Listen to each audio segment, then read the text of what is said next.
আসসালামু আলাইকুম রহমতুল্লাহ বারাকাতু। আলহামদুলিল্লাহ ওসলাতু ওয়াসসালামু আলা রসুলিল্লাহ ওয়া আলা আলিহি ওয়া আসহাবিহি আজমাইন। প্রিয় দর্শকবৃন্দ, আজকের পর্বে আপনাদের সকলকে নতুন একটি ভিডিওতে আমি স্বাগতম করছি, ওয়েলকাম করছি। প্রিয় দর্শকবৃন্দ, আজকে যে বিষয়টি নিয়ে আপনাদের সম্মুখে আমি আলোচনা করব, আমার সেই টপিকটি, সেই বিষয়টি হলো আল্লাহর প্রতি ঈমান।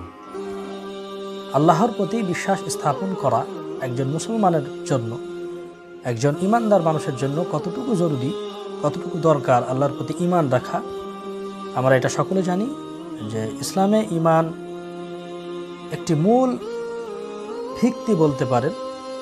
তো ইনশাআল্লাহ আজিজ, আমরা আজকে ঈমান সম্পর্কে আলোচনা করব, যেটা খুবই গুরুত্বপূর্ণ, আমার আপনার সকলের জন্য জরুরি একটি বিষয়। চলুন প্রিয় ভাইয়ারা, আমরা জানবো ঈমান কাকে বলে, ঈমান কিভাবে আল্লাহর প্রতি আমরা রাখবো। এ বিষয়ে ইনশাআল্লাহ আজিজ আমরা কোরআন ও হাদিস থেকে আলোচনা করার চেষ্টা করব। তো চলুন দেরি না করে আমরা আলোচনার দিকে এগিয়ে যাই। প্রিয় ভাইয়ারা আমার, মহান রব আল্লাহ পাক, যিনি আমার আপনার সৃষ্টিকর্তা, পালনকর্তা, দুনিয়ার যিনি পালনকর্তা, সৃষ্টিকর্তা, এ রব, এ আল্লাহ আমাদেরকে শিক্ষা দিয়েছেন। তিনি আমাদেরকে বলেছেন, আল্লাহ রাব্বুল আলামিন তার মহান গ্রন্থ কোরআনুল কারীম, আল্লাহ রাব্বুল আলামিন তিনি বলেছেন, সূরা আন-নিসা, আল্লাহ বলেন, ইয়া আইয়ুহাল্লাযীনা আমানু আমিনু বিল্লাহি ওয়া রাসূলিহি। আল্লাহ রাব্বুল আলামিন তিনি বলেন, ওহে ঈমানদারগণ, বিশ্বাসীগণ বান্দারা। আল্লাহ তাআলা তাদেরকে লক্ষ্য করে, আল্লাহ তাআলা তাদেরকে উপলক্ষ করে আল্লাহ তাআলা তিনি বলেন, আমানু আমিনু বিল্লাহি ওয়া রাসূলিহি, তোমরা আমার প্রতি এবং আমার রসুলের প্রতি ঈমান আনো। সুবহানাল্লাহ। এই বার্তা, এই কথা, এই হুকুমটি কিন্তু আল্লাহর পক্ষ থেকে। আল্লাহ তাআলা নিজে বলেছেন ঈমানদার আমরা, তারপরও আল্লাহ তাআলা এই কথা বলেছেন যে তোমরা আমার প্রতি এবং আমার রসুলের প্রতি তোমরা ঈমান আনো। তো ভাইয়েরা আমার, এই কথা আমরা যদি একটু বিশ্লেষণ করে বুঝতে চাই, তার অর্থ হলো এইটাই, আমরা নিজেকে ঈমানদার বলি, কিন্তু আসলেই আমরা কতটুকু ঈমান আল্লাহর প্রতি রেখেছি। আমি রুজি নিয়ে হতাশাগ্রস্ত, আমার কর্মজীবন নিয়ে আমি হতাশাগ্রস্ত, আমি বলছি সকলকে, কিন্তু তারপরেও আমি বলছি আমি আল্লাহর প্রতি ঈমান রেখেছি, আল্লাহর প্রতি আমার ঈমান আছে, ভালো মন্দ তাকদীর সব কিছু আল্লাহর প্রতি। তারপরেও যখন দুনিয়াবি বাস্তবের সাথে নিজের জীবনকে আমি মিলিয়ে ফেলি, তখন যেন আমার এই ঠুনকো ঈমানটুকু আমার আর কোনো কাজে আসে না। এটা যেন কোথায় হারিয়ে যায়, বিলুপ্ত হয়ে যায়। যে আমি যে ঈমানের কথা বলছি, আমি বলছি নিজেই যে আমি আল্লাহর প্রতি ইয়াকিন রেখেছি, বিশ্বাস রেখেছি, কিন্তু যখনই আমার বাস্তব জীবনে আল্লাহ তাআলা কোনো পরীক্ষার সম্মুখীন আমাকে করছে, আমি যখন কোনো বিপদগ্রস্তর মধ্যে পড়ছি, তখন কিন্তু আমার এই ঈমানটুকু কিন্তু আর থাকছে না, হারিয়ে যাচ্ছে। অতএব আল্লাহ তাআলা ঈমানদারদের কাছ থেকে পরীক্ষা করবেন। অতএব আল্লাহ তাআলা এ কারণেই আমাদেরকে শিক্ষা দিয়েছেন যে তোমরা আমার প্রতি, আমার রসুলের প্রতি ঈমান আনো। যদিও তোমাদেরকে কষ্ট দেওয়া হয়, যদিও তোমাদেরকে আগুনে পোড়ানো হয়, যদিও তোমাদেরকে শুলিতে চড়িয়ে দেওয়া হয়, যদি অগ্নিতে তোমাদেরকে দগ্ধ করা হয়, তারপরেও তোমরা আমার প্রতি, আমার রাসূলের প্রতি তোমরা ঈমান আনো। কোনো হালাতেই নিজে যদি টুকরো টুকরো হয়ে যাও, তারপরেও যেন আল্লাহর প্রতি বিশ্বাসকে তোমরা ছেড়ো না। তো অল্প পরিমাণে যেই আমার আপনার পরীক্ষার সম্মুখীন হয়ে যায়, আমাদের ঈমান কিন্তু খুব তাড়াতাড়ি হারিয়ে যায়, আমরা ধৈর্য হারা হয়ে যায়। তো ভাইয়ারা আমার, যারা আল্লাহর প্রতি ঈমান রাখছে না, যারা ঈমান হারা হয়ে গিয়েছে, বা যারা বিশ্বাস স্থাপন করছে না, এটা মনে রাখতে হবে, তারা কিন্তু মুক্তি পাবে না, কখনো তারা ছাড় পাবে না। আল্লাহ রাব্বুল আলামিন এই বিষয়টিও তিনি কোরআনুল কারীমে আল্লাহ তাআলা তিনি আমাদেরকে জানিয়েছেন। সূরা আন-নিসা, এটাতেও আল্লাহ তাআলা বলেন, ওয়া ইয়াকফুর বিল্লাহি ওয়া মালাইকাতিহি ওয়া কুতুবিহি ওয়া রুসুলিহি ওয়াল ইয়াউমিল আখির ফাকাদ যাল্লা যালালাম বাঈদা।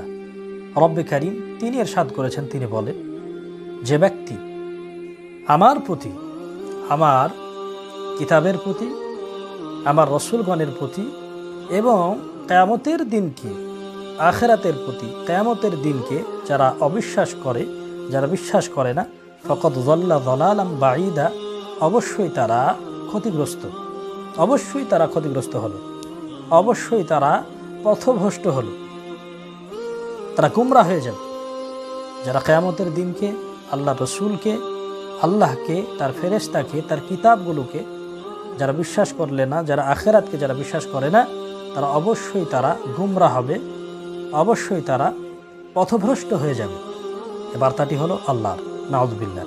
তো ভাইয়েরা আমার, আমরা শতকরা অনেক মুসলমান ভাই আমরা আছি যারা দুনিয়াকে বেশি প্রাধান্য দিই, নিজের পরিচয়টুকু আমরা আত্মগোপন করতে চাই, কারণ আমাদের এখানে স্ট্যাটাস আমাদের খুবই কাজ করে। তো ভাইয়েরা আমার, আমি যদি আল্লাহর প্রতি, আমি একজন মুসলিম, আমি একজন মুসলমান, আমার যদি পরিপূর্ণ বিশ্বাস আল্লাহর প্রতি, আল্লাহ রসুলের প্রতি, কিতাবের প্রতি, আসমান জমিনের প্রতি যদি না থাকে, যে বিশ্বাস আখিরাতের প্রতিও যদি আমার বিশ্বাস থাকে, এখনও পৃথিবীতে এরকম নাস্তিক মার্কা আছে যারা বলে এগুলো আলেমদের, ওলামাদের, মুফতি সাহেবদের এগুলো বানানো একটি কথা, নাউযুবিল্লাহ। তো ভাইয়েরা আমার, সূরা আন-নিসা আল্লাহ রাব্বুল আলামিন কোরআনুল কারীমে তিনি এ কথা, এ বার্তা আমাদেরকে জানিয়েছেন, যারা আখিরাতের প্রতি, রাসূলের প্রতি, কিতাবের প্রতি, ফেরেশতাদের প্রতি বিশ্বাস স্থাপন করলো না, অবিশ্বাস করলো, ফাকাদ যাল্লা যালালাম বাঈদা, তারা গুমরাহ হলো, তাদেরকে ক্ষতিগ্রস্তর মধ্যে পড়তে হবে। এ বার্তা আল্লাহ দিয়েছে। আমাদের মধ্যে কত ভাই এখন এরকম আছে যারা আমরা মুসলিম কিন্তু আমরা নাস্তিকের মতো আমরা ব্যবহার করি, নাস্তিকের মতো আমরা কথাবার্তা বলি, যে এগুলো কিছুই না, এগুলো হয়তো আল্লাহর পক্ষ থেকে না, এগুলো হয়তো মানুষের বানানো। অনেক মানুষ এটা বিশ্বাসই করে না। অনেকে প্রশ্ন করে যে মানুষ মারা যাওয়ার পর কি আবার দ্বিতীয়বার তাকে ওঠানো হবে? অবশ্যই ওঠানো হবে। এ ব্যাপারে একাধিক হাদিস এসেছে। আপনাকে আখিরাতের প্রতি বিশ্বাস করতে হবে, এই কথাই তো আল্লাহ তাআলা বলেছেন। যারা বিশ্বাস করলো না তারা গুমরাহ হবে। তো ভাইয়েরা আমার, এই বিষয়টি তো আমরা কোরআন থেকে জানার চেষ্টা করলাম বা জানলাম। আল্লাহ রাব্বুল আলামিন যেখানে আমাদেরকে বার্তা দিয়েছে যে তোমরা আমার প্রতি, আমার রাসূলের প্রতি তোমরা ঈমান আনো, যেন আল্লাহর পরীক্ষার কোনো কারণে যেন আমরা ঈমান হারা না হয়ে যাই। তারপরে আল্লাহ তাআলা বলেছেন যারা ঈমান আনেনি, যারা আখিরাতকে যারা বিশ্বাস করেনি, আল্লাহ তাআলা তাদের ব্যাপারে এখানে আল্লাহ রাব্বুল আলামিন কোরআনুল কারীমে আল্লাহ তাআলা আয়াত নাজিল করে তাদেরকে সাবধান করেছে, তারা পথভ্রষ্ট। অতএব যারা আমরা এখনও নাস্তিক মার্খা কথা বলি, নাস্তিকের মতো কথাবার্তা বলি, আচরণ করি, এগুলো কিছুই না, মৃত্যুর পরে কিছুই হবে না।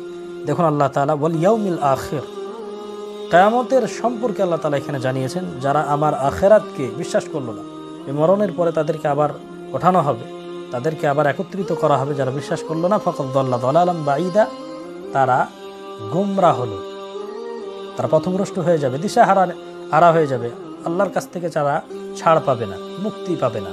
এটা আল্লাহর বার্তা। চলুন আমরা এটা হাদিস থেকে একটু বোঝার চেষ্টা করি।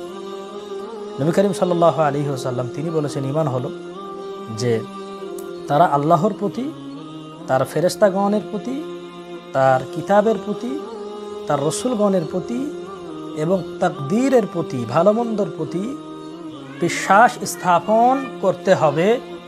এই কথা আল্লাহ রাব্বুল আলামিন নবী করিম সাল্লাল্লাহু আলাইহি ওয়াসাল্লাম আমাদেরকে শিক্ষা দিয়েছেন, যে ভালো মন্দ, তাকদীর, রাসূলের প্রতি, কিয়ামতের দিনের প্রতি বিশ্বাস স্থাপন করতে হবে। এটাকেই বলা হয় ঈমান। সুবহানাল্লাহ। বিশ্বনবী সাল্লাল্লাহু আলাইহি ওয়াসাল্লাম তিনিও আমাদেরকে হাদিসের মধ্যে এই কথার শিক্ষা দিয়েছে। তো ভাইয়েরা আমার, আপনাদের সকলকে বলবো, আজকে যদি এই ঈমানের বিষয়টি যদি আমরা বুঝতে পারি, যদি আমরা বুঝে আসে আমাদের,